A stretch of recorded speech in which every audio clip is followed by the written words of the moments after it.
The billionaire had bought the best doctors in the world. He had flown them in on private jets. He had offered them money they could only dream of. Yet every one of them shook their head and said the same words. She will never hear. And then, one quiet night, when the mansion was asleep, the janitor reached into his old coat and pulled out something no one was supposed to see. What happened next would change the billionaire's family forever. Ethan Black would own cities, companies, and influence powerful enough to bend governments. His name was spoken with admiration in boardrooms and fear in negotiations. But inside his massive glass mansion, there was a silence no amount of money could fill. His daughter, Lily, had been born deaf. From the moment she entered the world, doctors avoided Ethan's eyes. Machines beeped. Nurses whispered. And when the final diagnosis came, it shattered the man who had never lost anything in his life. She will never hear a voice, the doctor said gently. Ethan spent the next 6 years fighting reality. He hired specialists from Switzerland, Germany, Japan. He funded experimental research. He built a private therapy wing inside his mansion. Lily learned to read lips, learned sign language, learned to smile without sound.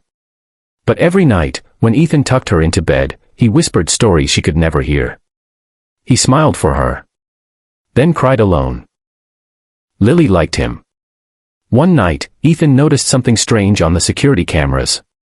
Lily had slipped out of her room and was sitting on the cold marble floor near the service corridor. Samuel sat across from her, not speaking, not signing, just tapping softly on the floor in a rhythm. Lily's fingers followed. Ethan frowned. Rhythm meant nothing to a deaf child, didn't it? The next night, it happened again. And the next. Until one evening, Ethan decided to confront the janitor. "What are you doing with my daughter after hours?" he demanded. Samuel lowered his head. His voice trembled when he spoke. "I'm listening to her," he said. Ethan laughed bitterly. "She can't hear." Samuel met his eyes for the first time. "Neither could I, once." Samuel asked for one thing, 5 minutes. No cameras. No doctors. No money. Desperate and exhausted, Ethan agreed. In Lily's therapy room, Samuel knelt beside her and gently placed something on the table. It was old, worn, carefully wrapped in cloth. When he unwrapped it, Ethan froze. It was a handmade vibration device, simple, crude, but deliberate. Connected to it was a small metal plate. Samuel placed Lily's hand on the plate. Then he tapped. At first, nothing happened.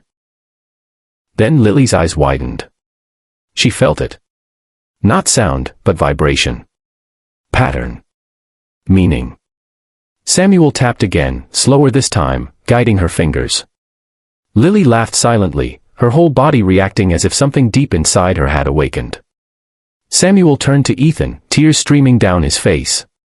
"I was born deaf too," he said. "In a village with no doctors. No money. My mother taught me to feel sound through vibration. Rhythm.